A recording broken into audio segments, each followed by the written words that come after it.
Hey everybody, it's Dr. May. Thanks for joining me today. I'm here with another DBT expanded edition skill. So this one's called bridge burning. So obviously, as you probably can guess, this is a metaphor.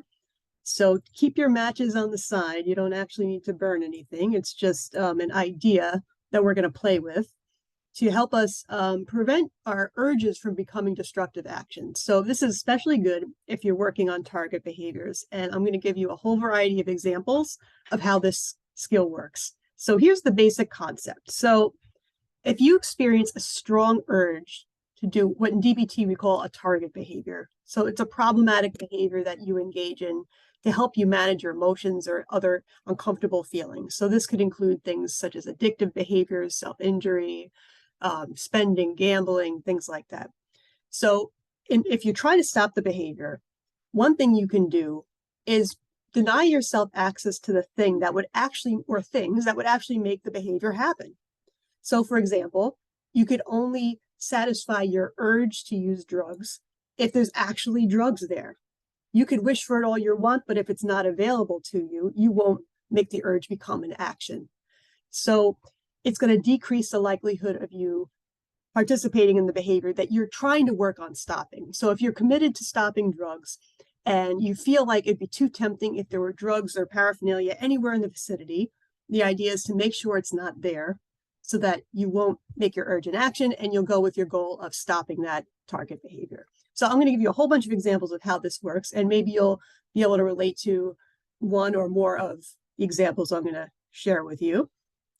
All right, so here we go. The first one, which is a big hot topic in DBT, is self-injury and suicidal urges. So this little brown bridge-like shape is the bridge between the urge, let's say to self-harm, and the action you actually need to do it. So it only becomes an action if you actually have things that you use to hurt yourself.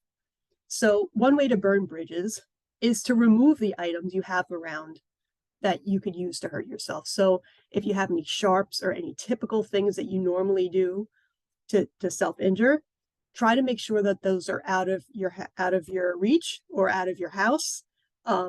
If you tend to do it in a certain spot and you're feeling an urge, don't go to that spot. So let's say there's a desk in your room you go to when you hurt yourself.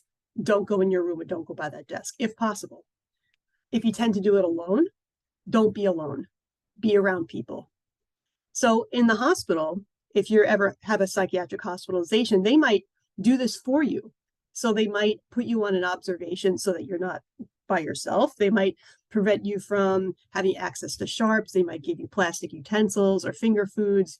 They might put you in safe clothing, take your shoelaces away, things like that. But this is also something you could choose to do on your own. So it doesn't have to be something that's imposed on you, but if you have someone in your life that you could solicit to help you with this, they could also be someone, involved in your recovery that could help keep these things away from you if you're trying to work on that stuff. Okay, so next one, another common one for DBTers is substance abuse. So it could be drugs or alcohol or whatever you happen to use as a substance to self-medicate your feelings. So think about the old adage of people, places, and things. So if you try to avoid people, places, and things that could lead you to actually pick up, then that would be an important step.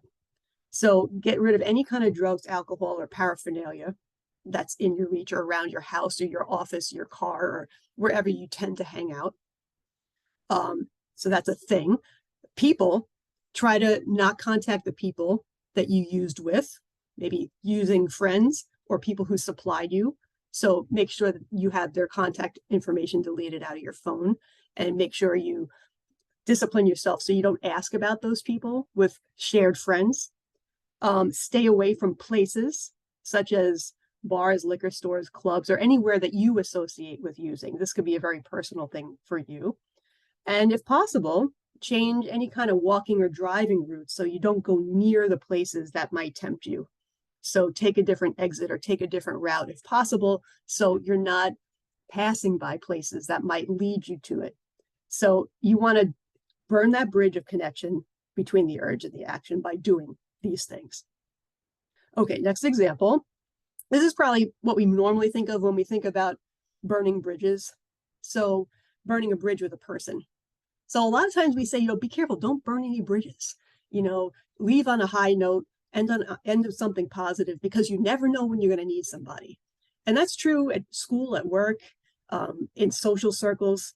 And that could be a very helpful piece of advice. However, if we're talking about hopeless or toxic relationships, it might be more beneficial to burn the bridge so you don't get tempted to reconnect with a person who has really been toxic in your life. And the trouble is, sometimes our memory plays tricks on us.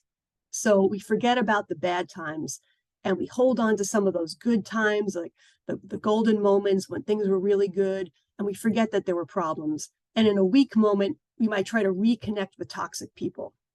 But it's important to deny ourselves access to things that help us connect with those people, because in the end, it probably won't be good for us.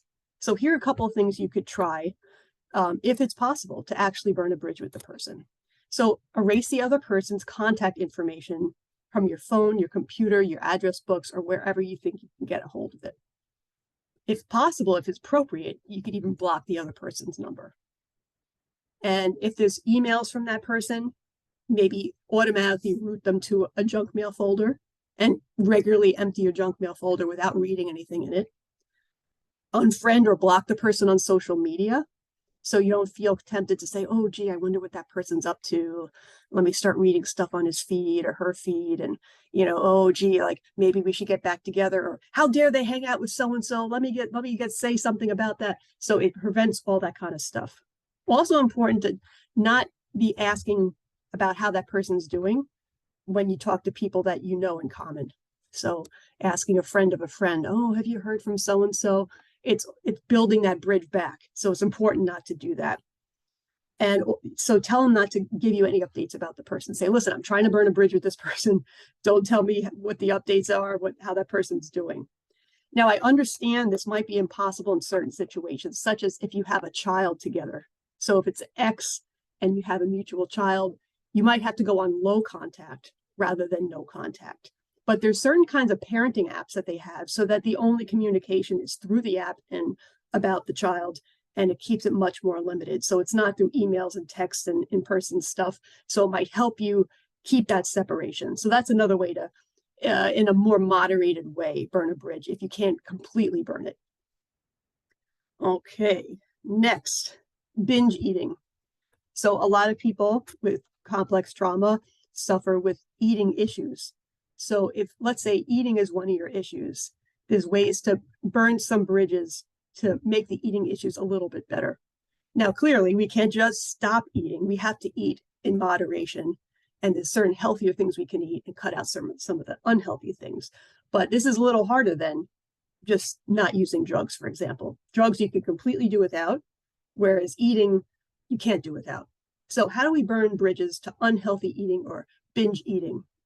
So one thing is, don't keep certain triggering foods in your house.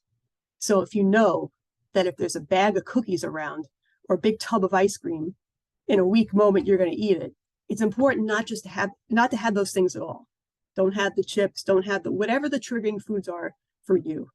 Just don't keep them readily available in your house.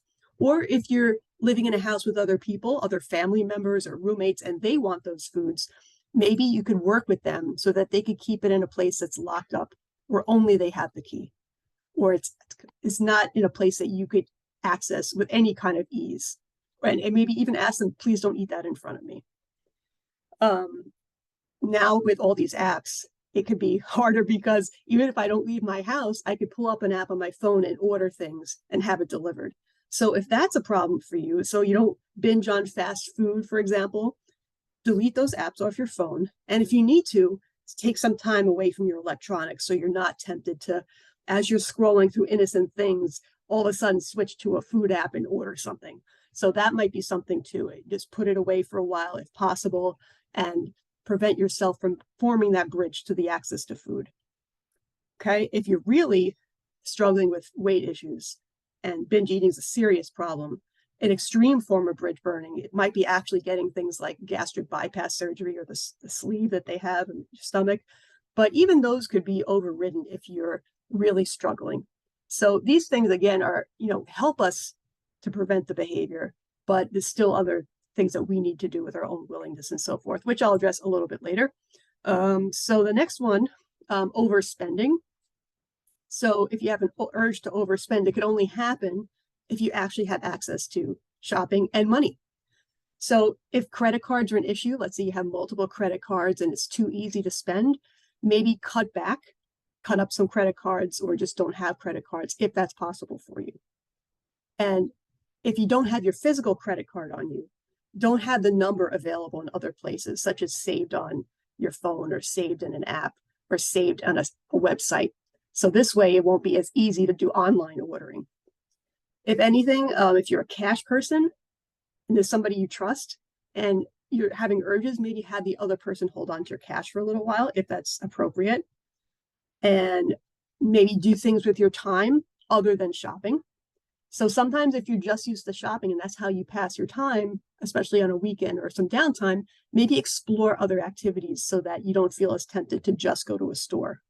So avoid the places, let's say the mall is your triggering place, don't go to the mall. Stay in places that don't lead you to have that bridge to the spending. And again, just like with the gambling, I'm sorry, did we talk about binge eating? Sorry, the gambling's next. If it's too tempting to do online shopping, try to stay away from your electronics for a little while. Then gambling is another one, especially now, they have all these apps where gambling could be done in the palm of your hand at home. So you could have DraftKings and FanDuel and sports betting and all kinds of stuff, which make gambling so easy, in addition to slot machine apps. So again, avoid putting those apps on your phone, or if you have them and it's a problem for you, make sure you delete them. Avoid going to physical casinos if that's an issue for you. Or if you're a card player, maybe try to find ways to hang out with people that don't involve playing poker or playing cards and betting on the card games. Limiting your access to cash and credit cards, especially for online betting or in-person gambling, so that your money's limited, or set a limit for yourself. And even some of the apps allow you to set certain limits so you don't go overboard. So if you're doing harm reduction and you're only able to do some, that's better than, going overboard, but none might be better for you. You have to determine what the right thing is for you. And again, staying away from your phone or computer if needed, especially if you're an online gambling person.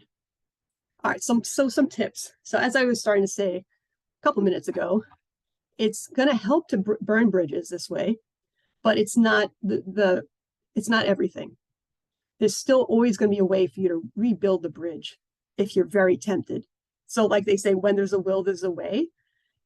It's that could go in a negative way as well as a positive way. So when there's a will, there's a way. You could find a way to work on your behavior and work toward recovery, but you also could use it to use any means possible to get back at your target behavior. So it's important to look at yourself and your different feelings about stopping the behavior.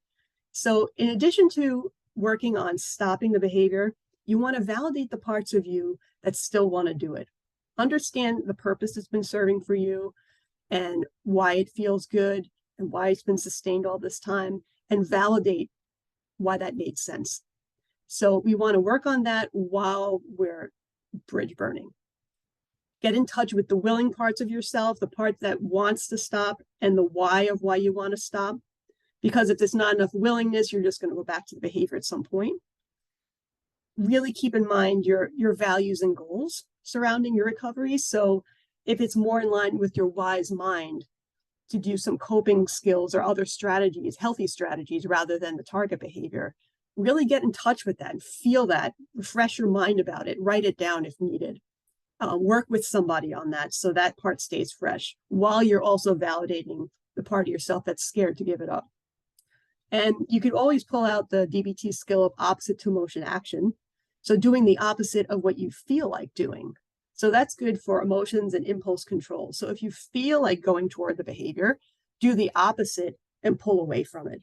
So that could help in the process of the bridge burning. Okay, so other related resources for stopping target behaviors. One is urge surfing. So that's a mindfulness skill that's about noticing the urge, experiencing what it's like in your body and your mind, and watching as it goes up and goes back down. Also, I have a video that's not DBT, but it's very related and useful. It's called Managing Urges with Hot and Cold. And this I got from a book called The Marshmallow Test. And it's about, instead of the urge being really hot, which tempts us to act on it, ways to make the urge cold so we're less likely to act on it. So it uses this hot-cold metaphor throughout, which you might find useful.